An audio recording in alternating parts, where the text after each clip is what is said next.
சென்ற சில வீடியோக்கள்ல தமிழக வெற்றிக் கழகம் தலைவர் நடிகர் விஜய் பற்றியும், முன்னாள் பாஜக தலைவர் அண்ணாமலை அவர்களை பற்றியும் பல செய்திகள உங்க கூட ஷேர் பண்ணியிருந்தேன். கொஞ்சம் ஓவர் டோஸா ஆயிருந்திருக்கும்னு நினைக்கிறேன். அதனால கொஞ்சம் சற்று விலகி, இன்னும் நெறைய விஷயம் இருக்கு. நடிகர் விஜய பத்தி இன்னொரு 50% விஷயங்கள் இருக்கு உங்க கூட பேசுறதுக்கு. அத பின்னாடி பார்க்கலாம். ஒரு பிரேக் மாரி குடுத்துட்டு.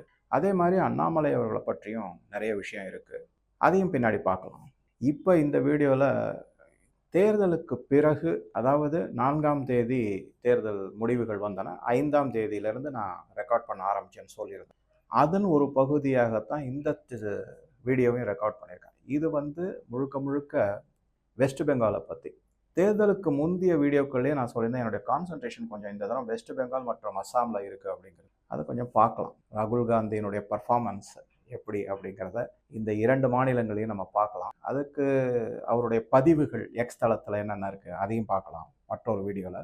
இந்த வீடியோல குறிப்பா வெஸ்ட் பெங்கால்ல நடந்த நிகழ்வுகள் ஒரு தொகுப்பு மாதிரி உங்க கூட ஷேர் பண்ணலான்னு இருக்கேன். முதல்ல யாரை பத்தி பேச போறேன் அப்படின்னா, ஹுமாயூன் கபீர் அப்படிங்கிற இந்த ஹுமாயூன் கபீருங்கிறவர் முன்னாடி திரிணாமுல் காங்கிரஸ் மம்தா பானர்ஜியோட தான் இருந்தார். அந்த கட்சியில தான் இருந்தார். அவர் ரொம்ப முனைப்பா இந்த பாப்ரி மஸ்ஜித்னு சொல்லக்கூடிய அயோத்தியால இருந்த பாப்ரி மஸ்ஜித் அகற்றிவிட்டு ராமர் கோவில் இப்ப அங்க கட்டப்பட்டுள்ளது. அது எல்லாருக்குமே தெரியும். அதுல ரொம்ப எதிர்ப்பு தெரிவிச்சு பல போராட்டங்கள்லாம் நடத்தினாரு வெஸ்ட் பெங்கால்ல. அந்த போராட்டத்தோட நிறுத்தாம அவர் என்ன செஞ்சாருன்னா, ஒரு ஸ்டெப் மேல போயிட்டு வெஸ்ட் பெங்கால்ல ஒரு இடத்துல, அந்த இடத்துக்கு பேரு பெல்டெங்கா அப்படின்னு பேரு. அந்த பெல்டெங்காவை பத்தின சுவாரஸ்யமான ஒரு செய்தியும் இருக்கு. அந்த பெல்டெங்கால நான் கண்டிப்பா பாபர் மசூதியை கட்டியே தீருவேன் அப்படின்னு ஒரு பெரிய அறிவிப்பு, போராட்டம் எல்லாம் செஞ்சாரு. நிறைய பணமும் அதுக்கு வசூலிச்சார். அதாவது டொனேஷன் எடுத்தார். அப்ப மம்தா பானர்ஜிக்கு ஒரு சின்ன சந்தேகம் வந்துருச்சு. இந்த மாதிரி செஞ்சா இந்துக்கள் ஓட்டு பிளவுபடும், கிடைக்காது அப்படின்னு சொல்லிட்டு அவரை கட்சியிலேருந்து விலக்கினாங்க. அவர் கவலையே படலை. அவர் தனியா நின்று 2 தொகுதியில் அவரே நின்னாரு. அந்த 2 தொகுதியிலையும் அவர் அமோகமா வெற்றி பெற்றார். ஹுமாயூன் கபீர் இஸ்லாமிய மதத்தை சார்ந்தவர். நவ்டா மற்றும் ரெஜி நகர் அப்படிங்கிற 2 இடத்துலையும் அவர் வெற்றி பெற்றிருக்கார். இப்போ அவர் மம்தா பானர்ஜி ஆனால் தோத்துட்டாங்க. அவர் மம்தா பானர்ஜியை பார்த்து புன்முறுவல் பூத்துக்கிட்டு இருக்காரு. ஒரு தொகுதி அநேகமா அவர் ரிசைன் பண்ணி தான் ஆகணும். அங்கே ஒருவேளை மம்தா பானர்ஜியை எனக்கு கீழே நில்லுங்க, என்னுடைய கட்சி சார்பாக நீங்கள் நில்லுங்க, நான் உங்களை ஜெயிக்க வைக்கிறேன்னு சொன்னாலும் சொல்லலாம். அது ஆனால் சுவேந்து அதிகாரி விடுவாரா அப்படிங்கிறதான் தெரியல. இதை பற்றி பல விவாதங்கள்லாம் போயிட்டு இருக்கு. மம்தா பானர்ஜியினுடைய நிலைமை இன்னைக்கு உங்களையும் என்னையும் மாதிரி ஒரு சாதாரண குடிமகன், இந்திய குடிமகள், அவ்வளோதான். அதை தாண்டி அவருக்கு எந்த விதமான இதுவும் இல்லை. அதை பற்றி நம்ம தனியாக கூட டிஸ்கஸ் பண்ணலாம். சரி, இப்போ இதுக்கு வந்தோம்னா, முதல்ல ஹுமாயூன் கபீர் அவர் இந்த மாதிரி செஞ்சுட்டாரு. இப்போ ரொம்ப உறுதியாக இருக்காரு. நான் கண்டிப்பாக பாபருடைய மசூதியை நான் கட்டியே தீருவேன் அப்படிங்கிற வெறியில இருக்காரு. எதனை இதுக்கு பின்னணியில வெஸ்ட் பெங்கால்ல மிகப்பெரிய வெற்றிக்கு பல காரணங்கள் இருக்கு. நான் முக்கியமா நம்புறது மக்களுடைய எழுச்சி, குறிப்பா இந்து மக்களுடைய எழுச்சி.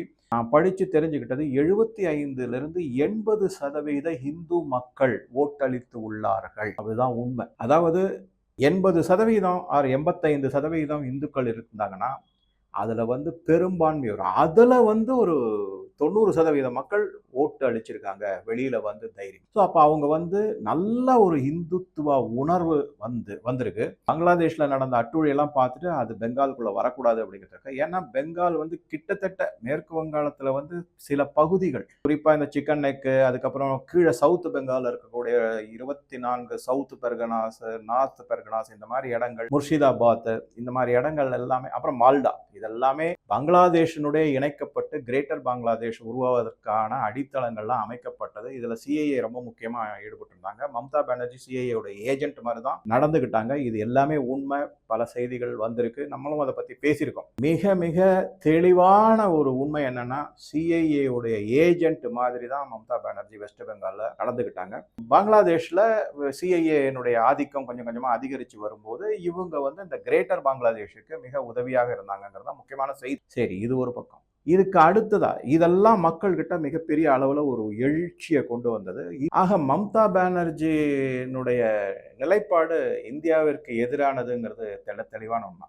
அதுக்கப்புறம் என்ன பண்ண போறாங்க என்னன்றது தெரியல. இனிமேதான் அதை பத்தி அடுத்த வீடியோல பார்க்கணும். இவங்களுடைய நடவடிக்கையெல்லாம் கவனிச்சுட்டு. ஏன்னா 5ஆம் தேதிக்குள்ள அவங்க ஒன்றும் பெருசா, ஆனா வெறி பிடிச்சி அலையறாங்க தோத்து போனதுல அப்படிங்கிறது மட்டும் செய்தி எனக்கு கிடைச்சிருக்கு. அதுக்கப்புறம் அவங்க என்னென்ன நடவடிக்கைகள் ஈடுபடுறோம், என்னை பொறுத்த வரைக்கும் ரொம்ப ஒரு அனார்கிஸ்ட் அப்படின்னு சொல்லக்கூடிய கட்டுக்கடங்காத அளவுல, அவங்கள கட்டுப்படுத்த முடியாத அளவுல போராட்டங்கள்லாம் செய்வாங்க. அதுல பல உயிர் தியாகங்களும் நடக்கும். அதே மாதிரி பொருட்சேதமும் நிறைய இருக்கும். உயிர் சேதம், பொருட்சேதம் எல்லாமே பாஜக மற்றும் பொதுமக்களுக்கும் பலவிதமான இடையூறுகள்லாம் அவங்களால செய்யப்படும். அது அப்புறமா பார்க்கலாம். இதுக்கு அடுத்தது என்ன முக்கியமான காரணம்னா இந்த SIR, special intensive revision of voters list.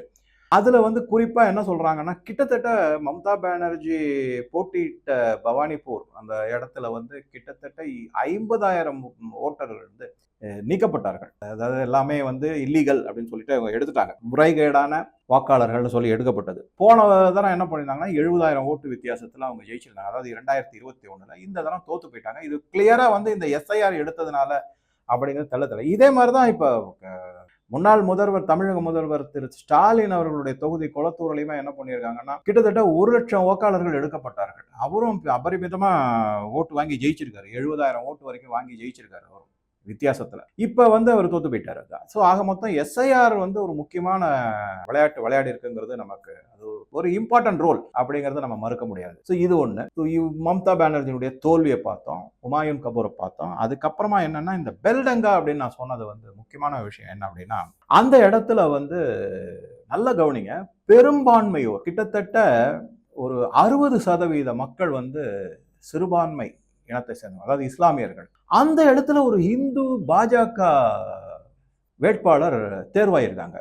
அதை வந்து அனலைஸ் பண்ணி பார்க்கும்போது அந்த பெல்டங்கால தான் இந்த பாப்ரி மஸ்ஜித் மசூதியை கட்டுறதுக்காக ஹுமாயூன் கபீர் எல்லா ஏற்பாடுகளையும் செஞ்சுக்கிட்டு இருந்தார். ஆனா அதுக்கு மம்தா பானர்ஜி திரிணாமுல் காங்கிரஸ் அரசே அதுக்கு பர்மிஷன் கொடுக்கல. ஆனா அவரு ஏற்பாடு செஞ்சுக்கிட்டு இருந்தார். அவங்க ஏன் ஏற்பாடு செஞ்சுக்கிட்டு இருந்தாரு, இவங்க ஏன் பர்மிஷன் கொடுக்கலன்னா இந்துக்கள் ஓட்டை கவரணும்ன்றதுக்காக அந்த மாதிரி செஞ்சாங்க. ஆனா அது அப்படியே நின்றுட்டு இருக்கு. இப்ப பாஜக ஆட்சிக்கு வந்துருச்சு, அது கம்ப்ளீட்டா அதை மூடிடுவாங்க. அது அநேகமா கட்டுறதுக்கு விட மாட்டாங்க. அது வேற விஷயம். என்ன முக்கியமான இதுன்னா, நான் சொன்ன மாதிரி வெறும் 38-40% மக்கள் தான் இந்துக்கள் அந்த பெல்டங்கா அப்படிங்கிற தொகுதியில. அங்க இருக்கிறவங்க வந்து மிக அதிக அளவு, அதாவது 100% இந்துக்கள் வெளியே வந்து பாஜக இந்து வேட்பாளருக்கு ஓட்டளித்து உள்ளார்கள் அப்படிங்கிறது ரொம்ப ரொம்ப அதிசயமான ஒரு செய்தி. இதைத்தான் தமிழ்நாட்டுல நம்ம வரவழிக்கணும், வரணும். அதுக்கு அப்புறமா தான் தமிழ்நாட்டுக்கு விடியல், உண்மையான விடியல் வரும். இதுவரைக்கும் நடந்துகிட்டு இருந்தது எல்லாமே விடியல் ஆட்சின்னு சொல்லிக்கிட்டு இருந்த தகுடுதத்தமான ஒரு கேவலமான ஆட்சி. இதன் மூலமாகத்தான் விடியல் வரும், அதன் மூலமாகத்தான் சித்தாந்த மாற்றங்கள் வரும். அதுதான் நான் திருப்பி திருப்பி சொல்லிட்டு. சரி, இது வந்து பெல்டங்காவை பத்தி. அடுத்ததான் நான் சொன்னது மிக சாதாரண மக்கள், அதே மாதிரி பாதிக்கப்பட்டவர்கள், அவங்களெல்லாம் வேட்பாளராக இந்த முறை பாஜக நிறுத்தியுள்ளது. அவங்க அனைவருமே வெற்றி பெற்றுள்ளார்கள் தான் முக்கியமான செய்தி. ஒருத்தர் வந்து உங்க எல்லாருக்குமே தெரியும், ரேகா பாத்ரா அப்படின்றவங்க. இவங்க வந்து சந்தேஷ்காலிங்கிற இடத்தை பத்தி நம்ம நிறைய படிச்சிருக்காங்க. இஸ்லாமியர்கள் வந்து இந்து பெண்களை மானபங்கப்படுத்தினார்கள், கற்பழித்தார்கள், மிக கொடூரமாக நடத்தினார்கள். அதுல பாதிக்கப்பட்டவர் வந்து இந்த ரேகா பாத்ரா அப்படிங்கிறவங்க. அவளா பாத்ரா அப்படிங்கிற பேர் வந்து ஒரிசால இருக்கிற சர்நேம்ல வரும். ஜஸ்ட் ஒரு இன்ஃபர்மேஷனுக்காக உங்ககிட்ட ஷேர் பண்றேன். சரி, அடுத்தது என்ன அப்படின்னா, அந்த பெண்மணி பழி வாங்குற மாதிரி ஜெயிச்சிருக்காங்க. தனக்கு நடந்த அநியாயத்துக்கும் கொடூரத்துக்கும் அவலத்துக்கும் அவங்க பழி வாங்கியிருக்காங்க. அடுத்ததா வந்து கலிதா மாஜி, இவங்க வந்து ஒரு சாதாரண வீட்டு வேலை செய்யக்கூடிய பெண். இவங்களும் வெற்றி பெற்றிருக்காங்க. அடித்தட்டு மக்களை மாசம் ஒரு 5,000-10,000 ரூபாய்க்குள்ளதான் சம்பாதிப்பாங்க வீட்டு வேலை செஞ்சு. அவங்க வெற்றி பெற்றிருக்காங்க எம்எல்ஏவா அப்படி. அது ஒரு முக்கியமான செய்தி. அடுத்ததா வந்து இந்த ரத்னா தேபநாத், இவங்களை பத்தி நான் முன்னாடியே சொல்லியிருக்கேன். ஆர்ஜி கர் ஹாஸ்பிட்டல்ல இவருடைய மகள் கற்பழிக்கப்பட்டார், கொலை செய்யப்பட்டார். அதற்கான நீதி கிடைக்கவே இல்லை. மம்தா பானர்ஜி வந்து தட்டுக்கிட்டு சால்ஜாப்ப சொல்லி எல்லாத்தையும் மூடி மறைச்சிட்டாங்க. ஏன்னா அதுல ஈடுபட்டிருந்தவர்கள் அனைவருமே திரிணாமுல் காங்கிரஸ் பதவியில் இருக்கக்கூடியவங்களும் முக்கியமான தொண்டர்களும் அதுல இருந்தாங்க. அதனால அது மூடி மறைக்கப்பட்டது. அவர் வந்து போட்டியிட வைக்கப்பட்டார் பாஜகவில். அவரும் நல்ல மிகப்பெரிய அளவில் வெற்றி பெற்றிருக்காரு அப்படிங்கிறதான். அதாவது இது எல்லாமே ரிவெஞ்ச், அது மாதிரிதான் மக்களால் கொடுக்கப்பட்ட. இதை கூட நம்ம என்னன்னா, இந்த ரத்னா தேபநாத் வெற்றி பெற்ற பிறகு அந்த மருத்துவ கல்லூரி வளாகத்திலேயே அவங்களை நிற்க வச்சு அந்த இருக்கிற ஸ்டாஃப் மற்ற மாணவர்கள் எல்லாம் குழுமி இருந்து அதுல ஒரு பெண் பெண்மணி வந்து வங்காள மொழியில ஒரு உருக்கமான கவிதையை அப்படியே பாடலாக பாடினார்கள். அதுவும் வந்திருக்குது. அதெல்லாம் அதுல வந்து மக்கள் நீங்க பாத்தீங்கன்னா நொந்து போறாங்க. எப்பேற்பட்ட ஒரு காட்டு ஆட்சி. அதாவது இது எதோட ஒப்பிடலாம் அப்படின்னா, நான் நேரடியா சொல்றேனே உங்களுக்கு, மம்தா பானர்ஜியும் ஈரான்ல இருக்கக்கூடிய மத அடிப்படைவாத தலைவர்னா அயத்துல்லா அலி கமேனி அவங்களோட கம்பேர் பண்ணலாம். அந்த அளவுக்கு ஒரு மோசமான இஸ்லாமிய ஆட்சி நடத்திருக்காங்க அவங்க. அந்த அளவுக்கு மக்கள் வந்து வெறுப்படைஞ்சுதான் ஒரு வழியா அவங்கள தூக்கி போட்டுட்டு ஒரு நல்ல ஆட்சியை கொண்டு வந்திருக்காங்க. 204 தொகுதியில பாஜக வெற்றி பெற்றிருக்குங்கிறது அதிசயமான அதிசயம். அதிசயத்திலுமே அதிசயம் அது அப்படின்னு தான் சொல்லணும் நம்ம. சரி, அது ஒண்ணு. ரத்னா தேபநாத் அவரை பத்தி பார்த்தோம்.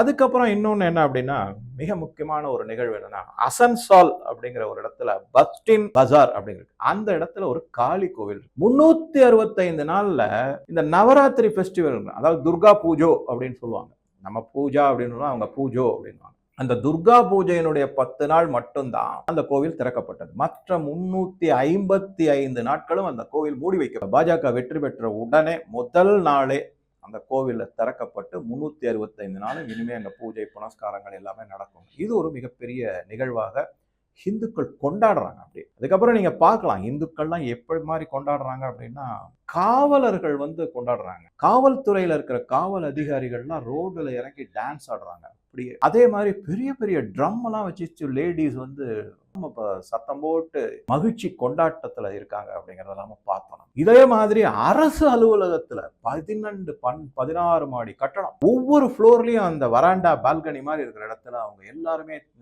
இந்த இந்துத்துவோடைய திலகத்தை வச்சு, குங்குமம் திலகம் வச்சு ஆரவாரமா மகிழ்ச்சி வெள்ளத்துல கொண்டாடுறாங்கன்னா, இவங்க எல்லாரும் இந்த 15 வருடமா எப்பேற்பட்ட அடக்குமுறைக்கு அடிமையாக ஆட்சி செய்யப்பட்டுள்ளார்கள் தெள்ள தெளிவா தெரியுது. அவங்களுடைய மகிழ்ச்சி வெள்ளம் அவ்வளவு இருந்திருக்கு அப்படிங்கிறது நமக்கு தெள்ள தெளிவா தெரியுது சார். இதுக்கப்புறமா இன்னொரு முக்கியமான நிகழ்ச்சி என்ன அப்படின்னா, இந்த மொஹுவா மொய்த்ரா, அவங்க வந்து லோக்சபா எம்பி திரிணாமுல் காங்கிரஸ்ல, அவங்கள பத்தி பல சர்ச்சைகள் இருக்கு, ஓடிக்கிட்டு இருக்கு. இன்னும் தீராத சர்ச்சைகள் இன்னும் இருக்கத்தான் இருக்கு. அவங்க என்ன பண்ணிட்டாங்க, இந்த பவானிப்பூர், அதுக்கப்புறம் டைமண்ட் ஹார்பர், இந்த மாதிரி இடங்கள் எல்லாம் நிறைய வியாபாரிகள், வர்த்தகம் சார்ந்த மக்கள் இருக்காங்க. அந்த மக்கள்ல பெரும்பான்மையோர் வந்து குஜராத்தி மக்கள். அந்த குஜராத்தி மக்களை வந்து மோடியும் ஷாவையும் அமித்ஷா அவர்களும் ஏதோ கிண்டல் செய்வது போல ஒட்டுமொத்த குஜராத்தி மக்களையுமே மிக மிக தரக்குறைவாக கேவலமாக நிந்தனை செய்து பேசியுள்ளார். உடனே மம்தா பானர்ஜிக்கு ஐயோ இந்த தொகுதியில தானே நம்ம நிக்க போறோம், நம்மளுடைய ஓட்டெல்லாம் போயிடுமேன்ட்டு அவசரமா வந்து சோசியல் மீடியால, எக்ஸ் தளத்துல, வாட்ஸ்அப்ல, அதுக்கப்புறம் ஃபேஸ்புக்ல, யூடியூப்ல எல்லாம் அவங்க வந்து என்ன தயவு செஞ்சு மன்னிச்சிடுங்க, நாங்க தெரியாம இந்த மாதிரி தகாத வார்த்தைகள்லாம் என்னுடைய கட்சி எம்பி யூஸ், அதற்கு நான் பகிரங்கமாக மன்னிப்பு கேட்கிறேன். அதெல்லாம் நீ போயிட்டு எல்லாம் உன்னை பத்தி தெரியும்னு சொல்லி கதையை முடிச்சு அனுப்பிட்டாங்க. அது ஒன்றும் ஆகவே இல்லை. ஆக மொத்தம் கூடவே இருந்து சதி திட்டம் மாதிரி செஞ்சது மஹுவா மொய்த்ரா, அது ஒண்ணு. அதுக்கப்புறமா அவர்கள் வந்து பாஜக மாநில தலைவர் சுவேந்து அதிகாரி கிட்ட சொன்னார், நீ வந்து இந்த நந்தி கிராம் அப்படிங்கிற இடத்துல போட்டியிடாத, நீ மம்தா பானர்ஜியை எதிர்த்து அந்த பவானிப்பூர்லயே நின்று அவங்கள தோக்கடி, அதுதான் உனக்கு பெருமை அப்படின்னு. பாருங்க என்ன மாதிரி ஒரு ப்ரொஃபஸி. நம்ம எல்லாம் நினைக்கிறோம் அவருக்கு என்ன தெரியும். அதே பவானிப்பூர்ல நின்று சுவேந்து அதிகாரி மம்தா பானர்ஜியை தோற்கடித்துள்ளார். அவர் தான் இப்ப முதலமைச்சரா வரப்போறாரு. சரி, இதுக்கப்புறமா இன்னொரு பாஜகவினுடைய முக்கியமான நகர்வு அப்படின்னு நம்ம பார்த்தோம்னாக்க, எப்படி சுவேந்து அதிகாரிய மம்தா பானர்ஜியை நீ தோற்கடித்து காண்பி, நீ உன்னால முடியும்னு சொன்ன மாதிரி நிதின் நபின் இப்போது பாஜக தலைவராக இருக்கக்கூடிய ஒரு பீகாரை சேர்ந்தவர். இவர் வந்து இந்த காயஸ்தா அப்படிங்கிற ஒரு கம்யூனிட்டியை சேர்ந்தவர். இந்த காயஸ்தா கம்யூனிட்டி வெஸ்ட் பெங்கால்லையும் நிறைய பேர் இருக்காங்க. அது ஒரு கோயின்சிடென்ஸா பார்க்கப்படுகிறது. எனக்கும் அப்படிதான் தோணுச்சு. இந்த காயஸ்தா கம்யூனிட்டி பீகார்ல இருக்காங்க, யூபியில இருக்காங்க, மத்திய பிரதேஷ்ல இருக்காங்க, அதுக்கப்புறம் இங்க வெஸ்ட் பெங்கால்லையும் நிறைய பேர் இருக்காங்க. அது ஒரு நல்ல ஒரு பாசிட்டிவ் வைப்ரேஷனை கொண்டு வந்திருக்கு அப்படிங்கிறதையும் நம்ம பார்க்குறோம். ஸோ இதை தவிர பல தொண்டர்கள் கண்ணீர் விட்டு அழுதுருக்காங்க. இத்தனை நாளா நாங்க மிகப்பெரிய துன்பத்திற்கு ஆளாயினோம், பயங்கரமா கஷ்டப்பட்டிருக்கோம். அதெல்லாம் பார்க்கும்போது இன்னைக்கு அதுக்கு வந்து பகிரங்கமான ரிவெஞ்ச், பழிவாங்கல் நடத்தப்பட்டுள்ளது பாஜகவினால அப்படிங்கிறத ரொம்ப ரொம்ப ஒரு நெகிழ்ச்சியான இதோட பல பேர் பேட்டியெல்லாம் கொடுத்துருக்காங்க. அதனால தான் நான் திருப்பி சொல்கிறேன், மீண்டும் இந்த இடத்துலையும் நான் சொல்கிறேன், இந்த மாதிரி ஒரு எழுச்சி தமிழ்நாட்டில் வரும், எனக்கு நம்பிக்கை இருக்குது, வரும். அப்போ இங்கே அபரிமிதமான தமிழ்நாட்டிலையும் வெற்றி பெறுவோம். அப்போ தலைவர் யார் இருப்பாங்க, முதலமைச்சர் யார் இருப்பாங்கன்னு நான் பலமுறை சொல்லிட்டேன். உங்கள் யூகத்துக்கு விட்டுறேன். சரி, இப்போ பாஜக ஜெயிச்சு வந்தாச்சு. இன்னொரு வீடியோவில் இன்னும் டீட்டெயிலாக வெஸ்ட் பெங்கால், அதுக்கப்புறம் இந்த பக்கம் அஸ்ஸாம், திரிபுரா, பல மாநிலங்கள் எல்லாத்தையும் நீங்கள் பார்த்தீங்கன்னா பாஜக தனியாகவோ அல்லது கூட்டணியாகவோ பங்களாதேஷை ஒரு சர்க்கிள் மாதிரி போட்டு சுத்திட்டாங்க. அவங்களுக்கு ஒரே பாஜக இல்லாத ஒரே இடம் எதுன்னு பார்த்தீங்கன்னாக்க பே ஆஃப் பெங்கால் தான். அங்கேயுமே இந்திய கடற்படை ரெடியா இருக்காங்க. என்ன சில்மிஷம் ஏதாவது செஞ்சீங்கன்னா உடனே தாக்குதல் நடத்துறது ரெடியா இருப்பாங்க. இந்த மாதிரி இதுல ஒரே ஒரு சின்ன இது என்னன்னா, சிக்கன் நெக்ல மட்டும் அந்த ஒரு சின்ன ஸ்ட்ரிப், அதை காமிக்கிறேன், நீங்க பாருங்க, கலர் கோடிங்ல தெரியும் உங்களுக்கு. அங்க மட்டும் அது ஒரு சின்ன நேரோ பார்த்து அங்க மட்டும் பாஜக வெற்றி பெறல. ஆனா அதுக்கு மேலையும் கீழையும் அமோகமா வெற்றி பெற்றிருக்காங்க. அதனால அந்த ஒரு சின்ன ஸ்ட்ரிப் மட்டும் கண்காணிக்கப்படும். அது உறுதியா நம்ம நம்பலாம். இதுக்கப்புறம் என்ன ஆகும்னா, சுவேந்து அதிகாரி வந்தவுடனே அமித்ஷா முன்னாடியே சொல்லிட்டாரு, யூனிஃபார்ம் சிவில் கோடு 6 மாசத்துல நாங்க கொண்டு வந்துருவோம் அப்படின்னு. அதே மாதிரி NRC, national registry of citizens, இது எல்லாமே கொண்டு வரப்படும் அப்படின்றது தெளிவாக தெரியுது.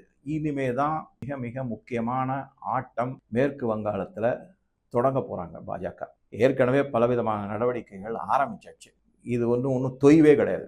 சாஃப்ரான் கேம் யூபிலேயோ இல்லை உத்தராகண்ட்லேயோ இல்லை குஜராத்லேயோ பார்த்ததை விட பல மடங்கு அதிகமாக நடவடிக்கைகளும் ஆட்டங்களும் நடத்தப்படும். மேற்கு வங்காளம் மற்றும் அஸ்ஸாம்ல ஏற்கனவே ஹிமந்த பிஸ்வ சர்மா பண்ணிக்கிட்டு இருக்காரு.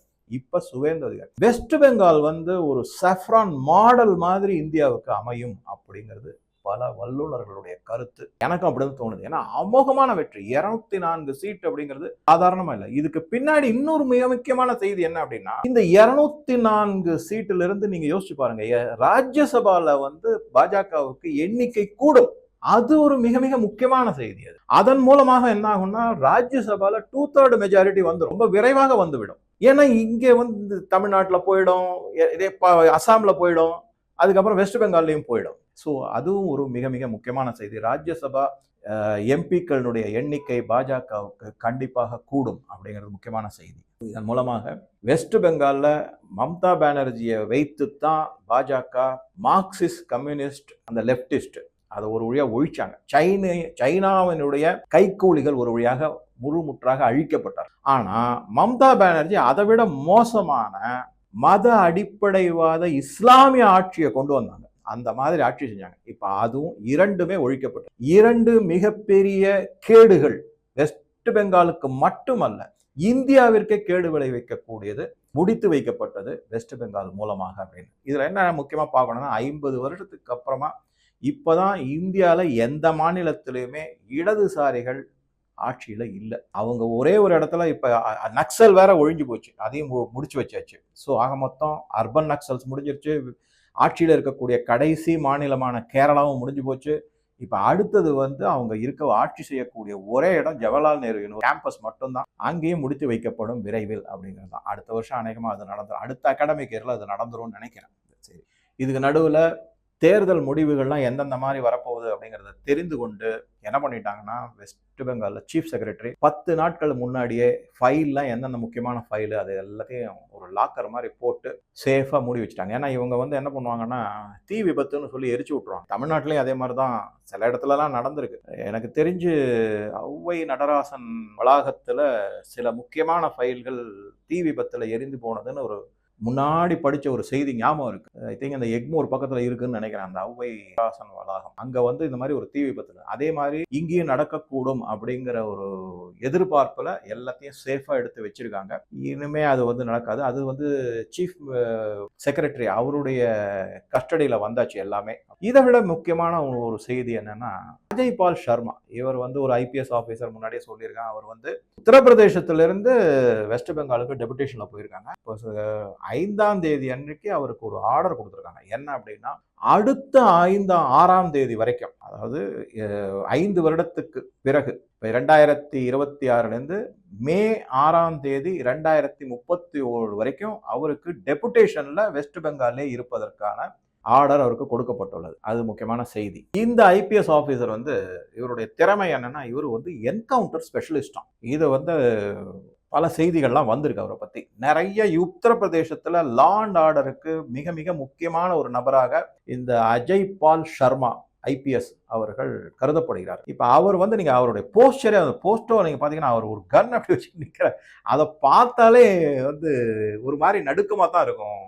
சோசியல் பேட் எலிமெண்ட்ஸ், சமூக விரோதிகளுக்கு அந்த மாதிரி தான் இது. இப்ப இது தவிர என்ன அப்படின்னா, இன்னொரு பேக்ரவுண்டை நான் போய் விக்கிபீடியாவில் அவரை பத்தி படிச்சு எல்லாம் பார்க்கும் போது என்ன தெரிஞ்சதுன்னா, அவர் வந்து இந்த ஐபிஎஸ் ஆவதற்கு முன்னாடி அவர் வந்து ஒரு டென்டிஸ்டா இருந்திருக்காரு. இப்ப பாருங்க கோயின்சிடென்ட், எனக்கு மனசுல ஏற்பட பல்ல புடுங்க போறது எல்லாரோடையும். திரிணாமுல் காங்கிரஸ் மற்றும் எல்லா விதமான சமூக விரோதிகள் இஸ்லாமிய மதத்தில் இருக்கக்கூடிய அடிப்படைவாதத்தை கையில எடுத்து அராஜகத்திலையும் அழிச்சாட்டியத்திலையும் அடாவடித்தனத்திலையும் ஈடுபடுவார்கள் அனைவருடைய பல்லையும் புடுங்க போறாரு அப்படிங்கிறது மாதிரி எனக்கு பட்டது. இது நடக்கும் அப்படிங்கிறது. ஸோ இதெல்லாம் நிறைய இந்த மாதிரி செய்திகள் வந்திருக்கு. இதுக்கு நடுவில் தமிழகத்திலிருந்து ராஜ்யசபாவில் எம்பியா இருந்தவர் டி ராஜாங்கிறவர் வந்து நக்சல்களை இந்த மாதிரி ட்ரீட் பண்ணுறது, அதாவது கொல்வதோ அவங்கள மேலே நடவடிக்கை எடுப்பதோ, கடுமையான நடவடிக்கை எடுப்பதோ தகாத செயல். அவங்க வந்து ஏழை மக்களுக்கு நிறைய உதவியெல்லாம் செய்கிறாங்க, அது தகாத செயல்னு ஒரு கண்டனம் தெரிவிச்சிருக்காரு. என்ன செய்யறது, ஏதாவது சொல்லி தான் ஆகணும், நான் இருக்கான்னு காமிச்சுக்கணும் இல்லையா, அதுக்காக அவரும் செஞ்சுட்டு. அவங்க வந்து இங்கே சென்னை பக்கத்தில் வேலூரோ குடியாத்தமோ அந்த ஊரை சேர்ந்தவர் தான் அவர். இந்த மாதிரி அவர் இந்த மாதிரி சொல்லியிருக்காரு. அதுக்கப்புறம் இதுக்கு நடுவில் மம்தா பானர்ஜி தான் தோற்றுவிட்டோம் அப்படின்னு தெரிஞ்ச உடனே வேற ஏதாவது வழி செஞ்சு இது பண்ணலாமா அப்படின்றதுக்காக என்ன பண்ணியிருக்காங்கன்னா, இதுக்கு முன்னாடியே, அதாவது தேர்தலுக்கு முன்னாடியே ஒரு பெண் பத்திரிகையாளர், ஓப்பனா பேரே சொல்றேன், சகரிகா கோஷ், அவங்கள வந்து ராஜ்யசபா எம்பியா ஆக்குனாங்க. இந்த சகரிகா கோஷ் வந்து ராஜ்தீப் சர்தேசாயோட மனைவி. அதோட இல்லாம இந்த சகரிகா கோஷ் தான் அவருடைய அப்பா வந்து காங்கிரஸ் ஆட்சியில இருந்தபோது பாஸ்கர் கோஷ்னு பேரு, அவரு வந்து இந்த தூர்தர்ஷன் அந்த இன்ஃபர்மேஷன் அண்ட் ப்ராட்காஸ்டிங் இருக்குல்ல, அதுல வந்து ஒரு தலைமை பதவியில இருந்தார். ஸோ உங்களுக்கு கனெக்ஷன், ராஜ்தீப் சர்தேசாய் எப்படி பத்திரிகையாளர், சகரிகா கோஷ் எப்படி பத்திரிகை, ஏன்னா இவங்க எல்லாமே அந்த இன்ஃபர்மேஷன் அண்ட் ப்ராட்காஸ்டிங்ல இருந்து அதுல தலைவர் பதவியில இருந்தோம். ஸோ அவங்களுடைய ராஜ்யசபா பதவியை நீ வந்து ரிசைன் பண்ணிடு, நான் வந்து ராஜ்யசபா எம்பியா ஆகணும், ஏன்னா நான் நேரடியாக பாஜகவை தாக்கணும், பாராளுமன்றத்தில் போய் நான் தாக்கணும் அப்படிங்கிற மாதிரி முன்னெடுப்பை வச்சிருந்தாங்க. ஆனா அன்பார்ச்சுனேட்லி என்ன ஆயிடுச்சுன்னாக்கா, அந்த லேடி வந்து தன்னுடைய போனை சுவிட்ச் ஆஃப் பண்ணிட்டு அப்படியே எங்கேயோ தலைமறைவா இருக்காங்க, அவங்களால கான்டாக்ட் பண்ண முடியல. அதுக்கு நான் அர்த்தம் என்னன்னா, நான் வந்து ரிசைன்லாம் பண்ண மாட்டேன் அப்படிங்கிற மாதிரி தான். இப்போ என்ன ஆயிடுச்சுன்னா, மம்தா பானர்ஜிக்கு மிகப்பெரிய ஒரு இக்கட்டான நிலைமை. உங்களையும் என்னை மாதிரி ஒரு சாதாரண சிட்டிசன் தான் அவங்க அப்படிங்கிறத பார்க்குறோம். ஸோ இந்த வீடியோவில் வந்து சில முக்கியமான தகவல்கள் எதுக்காக நான் கொடுத்துருக்கேன்னா, எந்த மாதிரி மாற்றங்கள் வெஸ்ட் பெங்கால்ல நடந்திருக்கு, அதற்கு என்ன முக்கியமான காரணம் அப்படின்னா, இந்த ஹிந்து மக்களுடைய எழுச்சி தான். அதன் மூலமாகத்தான் பிஜேபியால வெற்றி பெற முடிந்தது. அந்த வெற்றிக்கு மிக மிக முக்கியமான காரணம் இந்து மக்கள் எழுச்சி பின்பற்றி மத்திய அரசு கொண்டு வந்த சில நடவடிக்கைகள். மிக மிக முக்கியமானது அதீத பாதுகாப்பு கொடுத்தது. அதுக்கப்புறம் இந்த எஸ்ஐஆர் இம்ப்ளிமெண்டேஷன், மக்கள் மனதிலிருந்து பயத்தை அகற்றி தைரியமா வெளியே வந்து ஓட்டு போட வச்சது. இந்த முன்னெடுப்புகள்லாம் மத்திய அரசு செஞ்சிருக்கு அப்படிங்கிறது தான். ஸோ உங்க கருத்துக்களை பதிவிடவும். நன்றி, வணக்கம்.